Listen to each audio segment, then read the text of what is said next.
Hey, it's Garth Weber. I've got another story I want to tell you. It's another Miles Davis story.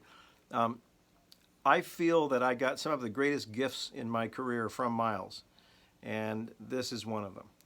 Um, it was customary for the way the set worked on stage was that it was a set list of songs. I never saw it in print, but I knew the sound of which song came next. And so, in some ways, it was the same every night, although once in a while he would omit a song or add a song or something. But generally, it was the same set every night.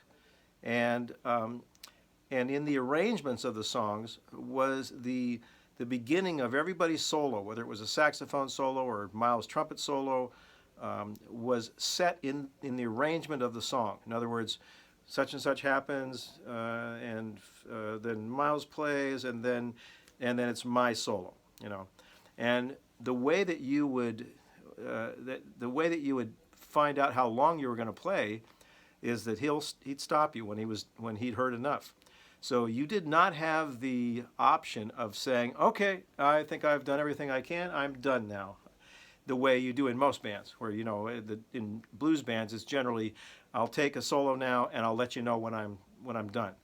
And then so I have the the decision making to decide when I've played enough. Well, in Miles's band, it wasn't like that. You played until he stopped you. And one time, he just let me go on so long that I looked over at him because I thought, "What's going on? Is he forgotten that I'm playing? Is he forgotten it's been 3 minutes and 40 seconds that I've been playing this solo?" And I looked over at him, and he used to have a keyboard on stage, and he would play horn parts with a kind of a horn sound on what was called a DX7 synthesizer, and then he, with his left hand, or maybe it was the other way around. Anyway, with one hand he'd play the keyboard, the other hand he'd play the trumpet, and so he would play these what we call stabs, and so he was doing that, and I could see by his body language that he was not even close to letting me out of this solo. So I suddenly was confronted with a situation. I had played everything I knew, and I thought, I got to go back in. I don't have a choice here.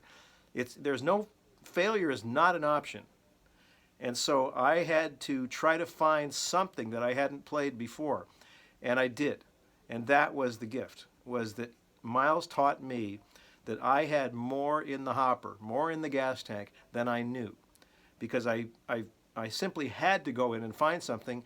And when you're confronted with that kind of a situation, you just do it. And so I just dug back in, and I could have played another 5 minutes because I discovered how to retool in the middle of a solo. I've done everything I can, and I'm thinking everybody knows I'm done except for Miles. Miles doesn't think I'm done.